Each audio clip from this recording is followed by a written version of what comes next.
शुक्र है कि सारी देवियां इन्होंने भारत में बढ़ाई, नहीं तो हमारी औरतें कहा करती कनाडा वाली देवी पे जाना, अब का ऑस्ट्रेलिया वाली देवी पे जाना। मैं देख बेटे चंदा मामा, देख बेटे चंदा मामा निकले, तब तो मैं क्या तुम्हारा भाई है, आज वो तुम्हारा पति है। ये पंच तत्व ही जिनको आप भगवान मानते हो, ये पंच तत्व ही सृष्टि के वाहक है, ये पंच तत्व ही सृष्टि का निर्माण करते हैं।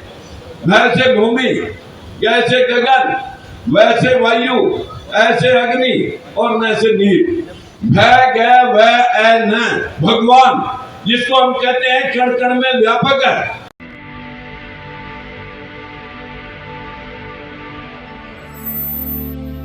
खाने की कोई कमी नहीं है, हम पेट के पापी लोग।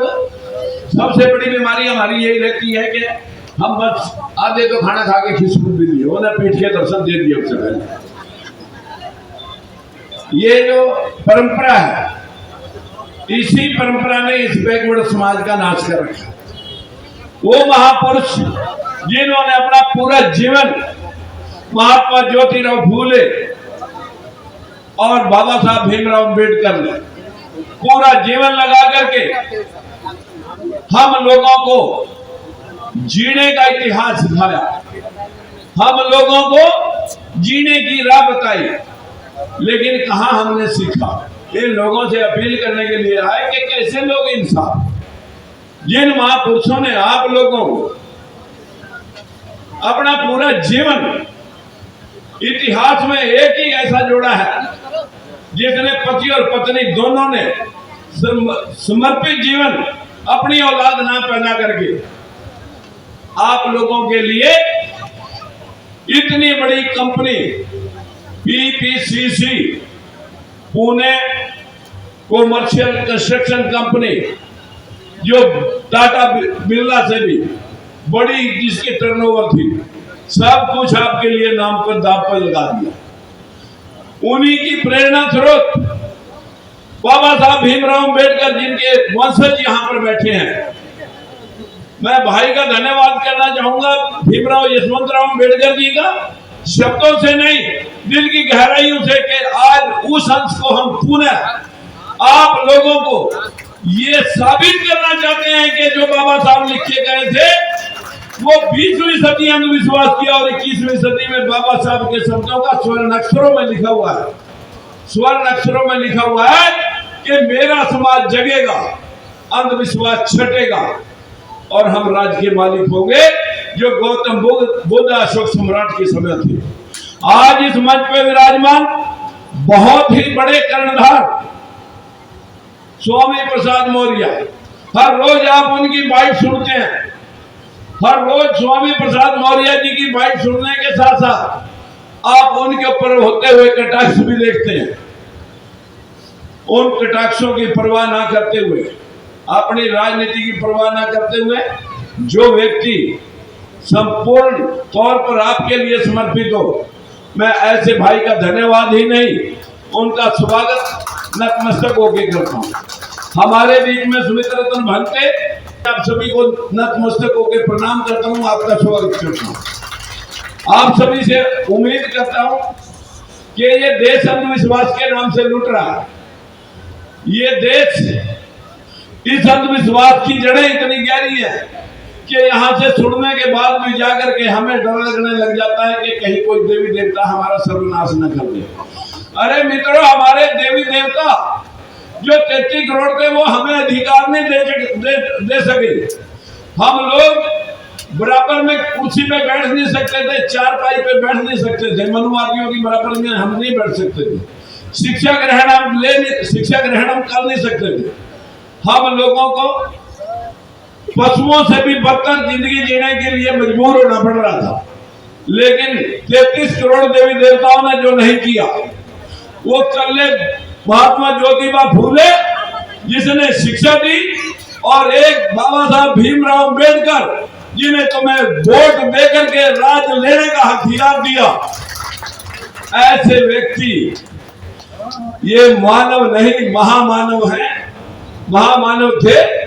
और मैं सभी साथियों से विनती करना चाहूंगा कि बहुत ये देश जो गौतम बुद्ध ने इस दुनिया को संदेश दिया था कि चोरी, नशा, झूठ, अनैतिक व्यभिचार, बिना वजह हत्या, ये पंचशील, शील का मतलब पाबंदियां।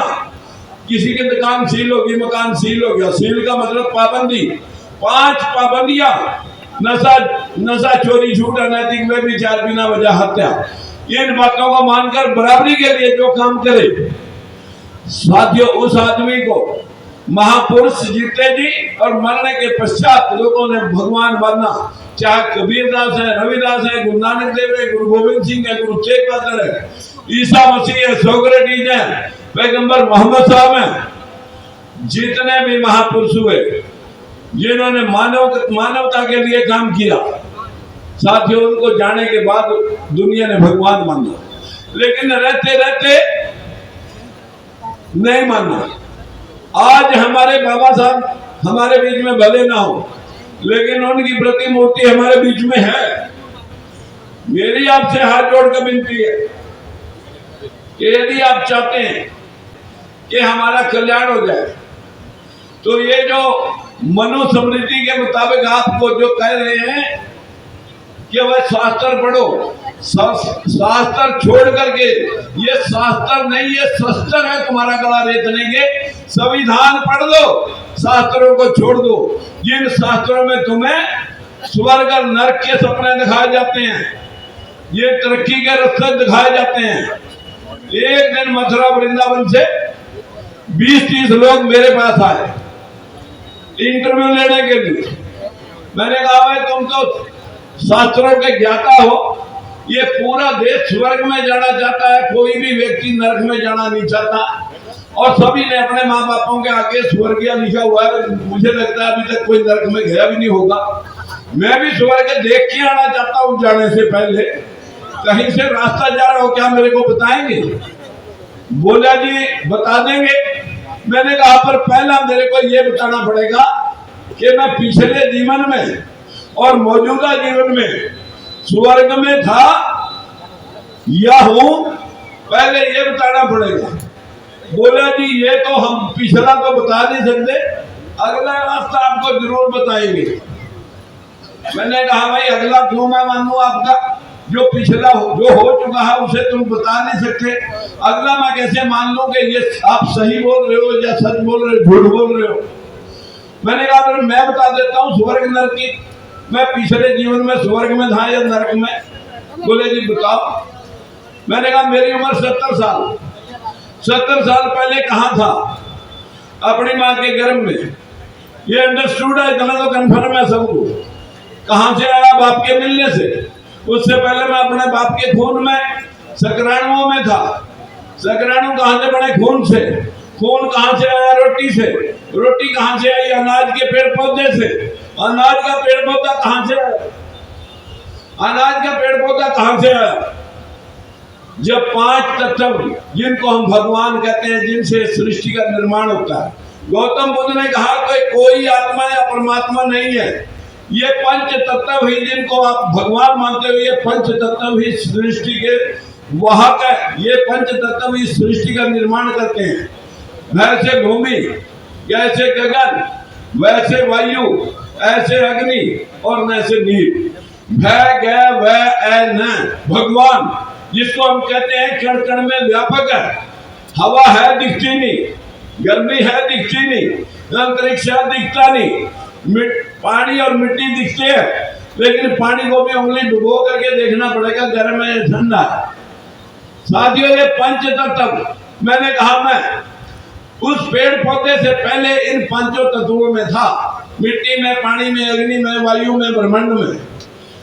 5 तत्व बरसात में इकट्ठे हुए। किसी पेड़ पौधे का जन्म हुआ, और पेड़ पौधे के जन्म से मैं उसके अनाज में गया। मिट्टी, पानी, अग्नि, वायु से पेड़ पौधे में आया, पेड़ पौधे से मैं अनाज में गया। अनाज की रोटी बनी, मेरे बाप ने खाई। खाना खाने के बाद उसका खून बड़ा, स्पर्म बने, स्पर्म बढ़ने के बाद माँ बाप मिले, मैं गर्भ में गया। अब पैदा होके 70 साल का हो गया। 70 साल का हो गया, जिस दिन मरूंगा सबसे पहले हवा निकल जाएगी, शरीर बर्फ जैसा ठंडा हो जाएगा। अग्नि तत्व अग्नि मिल गया, हवा हवा मिल गई, किसी ने जलाया दफनाया, मिट्टी मिट्टी में मिल गई, पानी वाष्प बन के ब्रह्मांड में उठ गया। आते हुए क्या कहेंगे आप जब किसी के संस्कार या उसके वो क्रियाक्रम करके जब उसको लौटेंगे, उसको जला के दफना के पंच तत्व में विलीन हो गया। पांच ही तत्वों से बना, पांच ही तत्व में विलीन हो गया, ना कहीं से आया ना कहीं गया। लेकिन पंडा पुजारी यहाँ भी तुम्हारा खेड़ा नहीं छोड़ेगा। वो कहेगा ना ना ये तो शरीर मरा है, आत्मा अजर अमर है। जैसे कर्म करोगे आत्मा ने वैसे भुगतान करेगी। या तो स्वर्ग में भगवान के चरणों में जाके मोक्ष प्राप्त करेगी, अगर ज्यादा दान पुण्य पूजा पाठ करा होगा तो मोक्ष प्राप्त करेगी, थोड़ा किया होगा स्वर्ग में जाएगी, ज्यादा खराब काम किए होंगे फिर नरक में जाएगी, फिर तुम्हारा गधा कुत्ता खच्चर घोड़ा बढ़ेगा। बस हम यहीं डर जाते हैं। महाराज पादा जी मेरे को घोड़ा खच्चर कुत्ता बनने से बचा ले, जो भी दान पुण्य करावा करा ले। यही डर इस जनमानस का नाश करता है। मैंने उनसे पूछा, जो लोग आए थे इंटरव्यू लेने, मैंने कहा पक्की बात है कि आत्मा अजर अमर है, न मरती है न जन्म लेती है? बोले जी 100% गारंटी, आत्मा अजर अमर है, न मरती है न जन्म लेती है। मैंने कहा फिर जब हमारा देश आजाद हुआ 35 करोड़ आबादी थी, जिसमें 12 पाकिस्तान में चली गई, 23 हमारे पास थी। 23 करोड़ आबादी थी आजादी के समय, अब आबादी हो रही है 140 करोड़। मैंने कहा फिर 117 करोड़ आत्माएं कहां से आई? जो तुम कहते हो हर आदमी में एक आत्मा है, ये आत्माएं 117 करोड़ कहां से पैदा हुई? अब वो देखते हैं मेरे मुंह की तरफ। मैंने कहा मैं सवाल रखा, अब जूता भी आ रखा, ये भी मैं पूछूंगा। मैंने मुझसे पूछा कि बताएं क्या आपको लगता है कि आत्मा अजर अमर है, पैदा नहीं होती, ये आत्माएं कहां से पड़ी? मैंने कहा बाहर के देशों की सारी दुनिया मर गई होगी, उनकी आत्माएं भारत में प्रविष्ट होगी, या कुत्ते बिल्ले मच्छर मक्खी कीड़े मकोड़े सभी जीव जंतु मर गए होंगे, उनकी आत्माएं मानसों में प्रविष्ट होगी, ऐसा है क्या? बोले ना ऐसा भी नहीं है। मैंने कहा फिर आत्माएं कहां से आई? वो एक दूसरे के मुंह की तरफ देखें। मैंने कहा मैं बताता हूं अगर तुम्हें नहीं पता। मैं कहा मेरे माँ बाप थे 2, हम हो गए 6 बहन भाई। माँ बाप 2 थे, हम 6 हो गए। आगे हमारे बच्चे मिला करके लेडीज मिला करके हो गए 36, और 5-4 पीढ़ियों में हो जाएंगे सैकड़ों। ऐसे ही मानसों के मानस, जानवरों के जानवर, पशुओं के पशु, कुत्ते बिल्लियां के कुत्ते बिल्लियां, भैंस बकरी की भैंस बकरी, कीड़े मकोड़े कीड़े मकोड़े। नर मादा के मिलने से या बैक्टीरिया से, जब ये पृथ्वी सूर्य टूट के अलग हुई थी तो बैक्टीरिया से जब पानी सड़ा, इसी ग्राउंड में पानी भर के खड़ा कर दो, बीज डालने की लोड़ नहीं, 1 साल खड़ा रहे तो मछलियां, कॉकरोच, सांप, मेंढक, दुनिया भर के जीव जंतु इसमें पैदा हो जाएंगे। बीज डालने की जरूरत नहीं है। जो बैक्टीरिया बनेगा, जो पानी सड़ेगा बैक्टीरिया बनेगा। आपके यहाँ चोट लगी, 4 दिन एंटीबायोटिक ना खाओ, इसमें बीज नहीं डालना किसी ने, कीड़े पड़ जाएंगे, या बैक्टीरिया से या नर मादा के मिलने से। ये सृष्टि यही पैदा हो रही और यही खत्म हो रही, लेकिन स्वर्ग नरक के नाम पर पूरी दुनिया लूट ली इन पाखंडियों ने। मेरी आपसे विनती है, स्वर्ग क्या है? आपके घर में दाल रोटी का जुगाड़ ठीक है, बच्चे कहने में समाज में इज्जत है, मुकदमे बीमारी से घर दूर है, नींद बड़ी आती है, अमीर है गरीब है, आपका घर स्वर्ग है। उसके दूसरी तरफ अगर भाई भाई का खून का पैसा हो रहा है, एक एक जमीन और एक पैसे पे भाई भाई का दुश्मन हो रहा, मुकदमे बीमारियां चल रही, या किसी को पैरालाइज हो गया, पूरा घर तबाह हो रहा और पेशेंट के कीड़े पड़ गए, और या किसी को ब्रेन हेमरेज हुआ और कोमा में चला गया 4-6 साल 10 साल तक, मरा भी नहीं और जिंदा भी नहीं, या किसी का एक्सीडेंट हुआ, डॉक्टर ने पुठा लमका रखा, साल हुए, सालों साल आदमी बेड पे पड़ा रह जाता है। मित्रों, इसी जीवन में आपके कर्मों का भुगतान यही होता है। ये जो आपको कंसेप्ट दिया गया कि आप सारा जो भी कमाओ, दान पुण्य करो, पूजा पाठ करो, यो जीवन तो आपका खराब जरूर हो गया, लेकिन अगला जीवन स्वर्ग में हो जाएगा। लेकिन आपके पास कोई ऐसी कला और विधि है दान पुण्य करने से अगर कोई भला होना है तो फिर यही करके दिखाओ। अगला जीवन किसी ने देखा नहीं और यह जीवन तुम ठीक कर सकते नहीं। साथियों, आपका जीवन, इन बैकवर्डों का जीवन बाबा साहब ने, महात्मा ज्योतिबा फूले, माता सावित्रीबाई फूले ने 150 वर्ष पहले आज ही के दिन 1873 में सत्यशोधक समाज की स्थापना की थी कि सत्य को साधो, सत्य की शोध करो कि क्या क्या सूर्य को निगला जा सकता है, जो 13 लाख किलोमीटर की जिसकी पृथ्वी है, पृथ्वी से 109 गुना बड़ा है। अगर मुंह खुला होगा हनुमान का तो 13 लाख किलोमीटर का मुंह खुला होगा, और पृथ्वी से 109 गुना मुंह खोलना पड़ा होगा, तब सूर्य अंदर गया होगा। तो फिर पुल लाने की क्या लोड़ थी?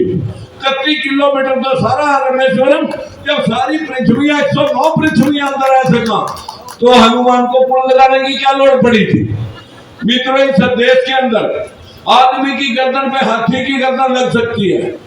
यहाँ पर धरती में से बच्चे निकल सकते हैं।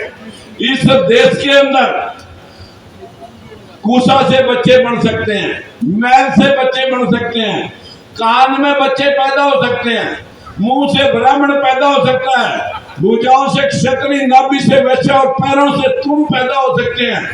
साथियों, कहां कहां जन्म ठहरना है? आप पैरों से पैदा हुए, इसलिए पैरों में उड़ते फिर रहे हैं। अरे कभी सिर के ताज अशोक सम्राट चंद्रगुप्त मौर्य की संतान हो तुम, लेकिन पैरों में उड़ते फिर रहे हैं।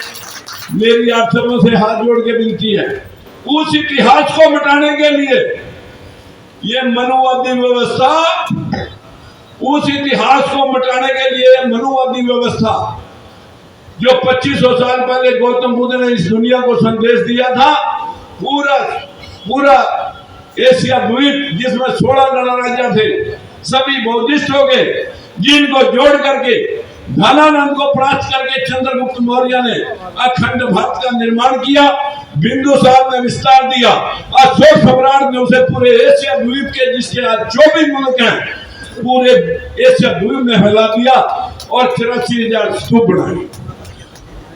ये राजा अशोक सम्राट कलिंगा युद्ध में ज्यादा रक्तपात को देख करके हर जगह परिवर्तन होता है, युद्ध ना करने का संकल्प लेता है और बौद्ध धर्म के प्रचार प्रसार में लग जाता है।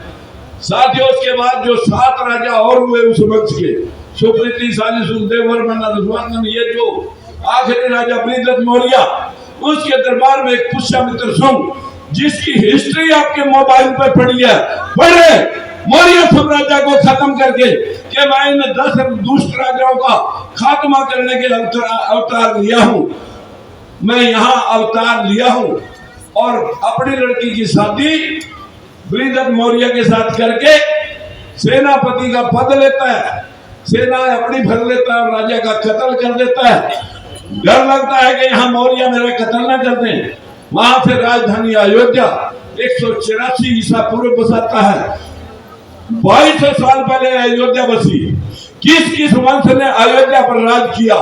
सब्बसाई पुष्यमित्र शुंग ने, शुंग वंश ने, उसके 6-7 राजा, उसके बाद पाल वंश, उसके बाद कनिष्क वंश, गुप्त वंश, सातवाहन वंश और उसके पश्चात मुगल वंश। किस वंश ने इस देश पर राज किया, उसका इतिहास आपकी हिस्ट्री में है, लेकिन ना आप हिस्ट्री पढ़ना चाहते हो, ना आप अशोक सम्राट गौतम बुद्ध और चंद्रगुप्त मौर्य को पढ़ना चाहते हो। उस वंश को सर्वनाश करके यहाँ पर उसने कहा मैं भगवान राम विष्णु का अवतार, इन दुष्टों को खत्म करने के लिए अवतरित हो जाऊं। कहाँ अवतरित हो? श्रृंगी ऋषि की खीर खाने से 3 रानियां दशरथ की गर्भवती होती हैं। श्रृंगी ऋषि की खीर खाने से रानियां गर्भवती हुई। ये श्रृंगी ऋषि कौन था? ये वही पुष्यमित्र शुंग जो कह रहा है कि श्रृंगी ऋषि भिंडरक का बेटा है। ये भिंडरक कौन है? जब आप मत्स्य पुराण पढ़ोगे, क्योंकि कई पुराण, मत्स्य पुराण, बड़ा पुराण, गरुड़ पुराण, विभीषण पुराण बहुत पुराने हैं, लेकिन जब मत्स्य पुराण पढ़ोगे उसमें आपको मिल जाएगा लिखा हुआ कि मछली के पेट से भिंडरक ऋषि पैदा हुआ। अरे मछली अंडे देती है पानी में वो भगवान पैदा कैसे हुआ? मछली अंडा देने जमीन पे आई तो मछली जिंदा कैसे रही? लेकिन पैदा कर दिया भिंडरक ऋषि। वो दिनों दिन पूजा में बैठ गया, और पूजा जब कर रहा था मित्र, तो उसके कुटिया के सामने एक हिरनी चल रही थी। वह उसे बड़ी सुंदर लगी, उसके साथ उसने सहवास किया। वह गर्भवती होगी, जिससे श्रृंगी ऋषि एक सिंह वाला बच्चा पैदा हुआ। वो श्रृंगी ऋषि की खीर खाने से रानियां गर्भवती होगी। जो लोग 21वीं सदी में इन शास्त्रों को पढ़ करके मत्था फड़वा रहे हैं, जो लोग आज भी पत्थर ढो रहे हैं, उन लोगों का हाल 100 में 85 वोट होने के बाद तभी तो मेरे बरखुरदारों ये आपका हाल है। अन्यथा आपका हाल अशोक सम्राट को पढ़ते, चंद्रगुप्त मौर्य को पढ़ते, तो आपका हाल राजशाही का होता। आरक्षण वो मांगते जो 15% है, तुम देने वाले होते। आज तुम आरक्षण की दुहाई देते फिरते हैं और देने वाले वो 15% बन रहे हैं। मैं ज्यादा कुछ ना कह करके आपसे इतनी विनती करना चाहूंगा, अपने महापुरुषों की गुलामगिरी पढ़ ले, और ज्यादा नहीं तो सत्याशोधक समाज को पढ़ ले। आप सभी इन भावनाओं में बह रहे हो कि बीए पास, एमए पास करने के बाद नौकरी नहीं मिली, बच्चे का रिश्ता नहीं हो गया। शायद देवी देवता पूजने से, लक्ष्मी पूजने से धन मिल जाए, सरस्वती पूजने से ज्ञान मिल जाए, दुर्गा पूजने से शक्ति मिल जाए, तो सारी शक्ति, धन और ज्ञान भारत में नहीं बैकवर्डों के पास होना चाहिए था। America, England, Canada, Australia, German, Japan, Dubai, Singapore, Malaysia, इनके पास फूटी कौड़ी नहीं होनी चाहिए थी, क्योंकि सारे देवता और देवियां हमारे पास थे। लेकिन हम कंगाल कैसे हो गए? मित्रों, ये तो शुक्र है कि सारी देवियां इन्होंने भारत में बढ़ाई। नहीं तो हमारी औरतें कहा करती कनाडा वाली देवी पे जाना, अब का ऑस्ट्रेलिया वाली देवी पे जाना।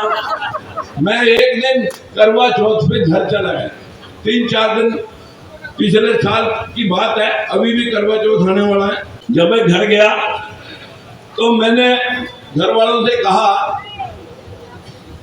कि आज करवा चौथ है, आपने चक्रवा पढ़ने की लोड़ नहीं। भुजबल साहब ने मीटिंग बुला रखी थी, मैं बम्बई चला गया। वापस जब चंडीगढ़ उतरा, शाम को घर गया तो सारी औरतें नए दुसाले उड़ करके घर पे इकट्ठी हो गई। मैंने कहा भाई 10:15 बज गए, आपकी पूजा अर्चना होगी? बोले जी हाँ होगी। मैंने कहा फिर आज का व्रत तो पति की शक्ल देख के खुलना था, तुम्हारे पति कहाँ है? बोले जी वो तो अभी आए नहीं। मैंने कहा फिर कैसे खोल दी आपने, व्रत कैसे खोल दिया? बोले जी बस चांद को देख के खोल दिया। मैंने कहा चांद को पति मान लिया? बोले जी यूं ही समझ लो, चांद को पति मान लिया यूं ही समझ लो। जब हमारी किसी धर्म जात की औरत होती है, बाहर निकल दिया गली में, चांद निकला हो, शाम हो, रात हो, देख बेटे चंदा मामा निकले, तब तो मैं क्या तुम्हारा भाई है, आज वो तुम्हारा पति है। और तुमने पीएचडी करने के बाद डिग्री ले ली, तुम्हारी पूजा अर्चना से हम 9 भाई बहन भतीजे जिंदा हैं और तुम भी जिंदा हो। तुमने तो हमारी लंबी उम्र कर दी। जिनकी पत्नियां मर गई, तलाक हो गया, छोड़ के चली गई, वो तो साल 2 साल में सारे मर जाएंगे, उनका क्या कहेंगे? तुम्हारे लंबी उम्र करने से हमारी लंबी उम्र होगी। पूरा नारी जाति के ऊपर शिकंजा मनुवादी व्यवस्था का खींचा हुआ है। हमारी नारी कितनी भी मतलब ज्यादा पढ़ लिख जाए, लेकिन उसके दिमाग से भूत नहीं उतरता अंधविश्वास का। और सारी जो पूरी साइंटिफिकली जो इनका करिश्मा है, अपने बच्चों को कायर बनाने में हमारी नारी जाति का अहम रोल है। दुर्गा पूज ले, सरस्वती पूज ले, भगवान आ जाए, विष्णु आ जाएगा, फलाना आ जाएगा। मेरी बहनों से विनती है, वैसे मैं कल परसों नजफगढ़ में गया था, वहां मुझे कुछ जागरूक महिलाएं मिली थी, उनका धन्यवाद करता हूं और वो आई भी हैं। लेकिन अभी आपको राजकुमार सैनी, स्वामी प्रसाद मौर्य और हमारे भाई भीमराव यशवंतराव की तरह और सुमित रतन भंते की तरह हमें बहुत काम करने की जरूरत है। हमें लोगों को अवेयर करना पड़ेगा। जब तक जागरूकता नहीं तो राज नहीं, और राज नहीं तो समस्याओं का हल नहीं। जो लोग आप अपने घुटने के साथ करके बच्चे पैदा करते हैं, नाम रख नहीं सकते। अमेरिका में किसी पत्रकार ने पूछा किसी पंडित पुरोहित को कि तुमने इतनी पाबंदियां लगा रखी, तुम्हारे खिलाफ देश में विद्रोह नहीं होया? बोले कौन करेगा विद्रोह? जो लोग अपने बच्चे पैदा करते हैं, नाम नहीं रख सकते, लड़के लड़कियों को अपने आप रिश्ते तलाशते हैं, शादी करके फेरे नहीं कर सकते, जो लोग अपने पैसे कमा का मकान बनाते हैं, घर में घुस नहीं सकते, और तो और मुर्दे की अर्थी भी उठा के नहीं जा सकते, जो लोग अपनी जिंदगी के फैसले ले ही नहीं सकते, वो देश में क्या इंसाफ लेंगे? मित्रों, आज इस देश को इंसाफ लेने के लिए जागरूकता की लोड़ है। हमारे भाई स्वामी प्रसाद मौर्य बहुत बेधड़क ताल ठोकने में लगे हुए हैं, और सुमित रतन भंते और हम सब से अपील करते हैं कि जिसके जिगर में, जिसकी जमीन में जितनी हिम्मत है, उतने समाज को जगाने के लिए प्रयास करें। जैसे कभी बाबा साहब भीमराव अम्बेडकर, महात्मा ज्योतिबा फूले और माता सावित्रीबाई फूले ने अपना जीवन लगा करके आपको कुर्सी पर बैठाने के काबिल किया, शिक्षा देने के काबिल किया, सरकारें बदलने के लिए आपको प्रेरित किया, आपको वोट दिया। लेकिन ये वोट डाल करके कभी अपने खाते में भी राज के मालिक बन जाओ, यही प्रार्थना करने के लिए मैं आपसे अपील कर रहा हूँ, और 4 दिन से आपके बीच में हूँ। नमो बुद्धाय, जय भीम। माता सावित्रीबाई फूले, बाबा साहब भीमराव अम्बेडकर, महात्मा ज्योतिबा फूले। नमस्कार। नमो